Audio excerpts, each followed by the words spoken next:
It flows all the time, and it was a major place for us to play all up and down it. But the sewage jumped in it on up, and it was purified, so we weren't in raw sewage by any means. But it had all these little white balloons that came out of there. And we would get those white balloons and fill them with water and fight all the time. We really didn't know what that was. I know one thing, I got a whipping every time I got in. Oh, I know I did. My grandmother would air us out. My mother and father married, and let me back the story up a little bit. My grandfather did farm the farm, and when my Uncle Billy, that I'm named after, and my father came along, their first job with Bemis was to drive the ice wagon. The barn is right over there, and we're going to go by it, and the horses were all kept there, and they delivered ice all over Bemis, is what they actually did. And then my father got married and moved in the house with my grandmother and grandfather, and that's it right there on the corner. And my father didn't get up early enough one morning to suit my grandmother, who was a good old country woman. My mother kept going in there and saying, "Jack, you better get out of bed, your mother's mad."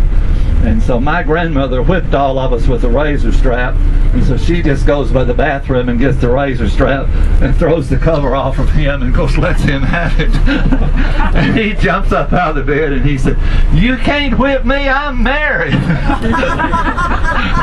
And her reply to him was, "You were mine the day you were born, and you'll be mine till the day you die. I'll whip you when I get ready." And that was kind of Mama's attitude, really. So when I was getting ready to come along, Dr. Henry Herron was kind of taking care of my mother and Dr. Kelly Smith, and that morning my mother kept saying to my grandmother, "We need to get the doctor, we need to get the doctor." And my grandmother said, "Eat an apple, you'll be okay." Well, the next thing you knew, I was here. And they ran across the street and got what we call Mama Hearn, and she was kind of a midwife, and so I didn't make it to the hospital, and neither the doctors either, so Mama Hearn actually delivered me. In the early days, this was the golf course across here, and it covered most of this field. We farmed on the far side of it, but all in here. And then after when the Second World War broke out, or the First World War, they planted what they call victory gardens. And so all down along here, there were garden spaces, and you could just have a space to have your own garden.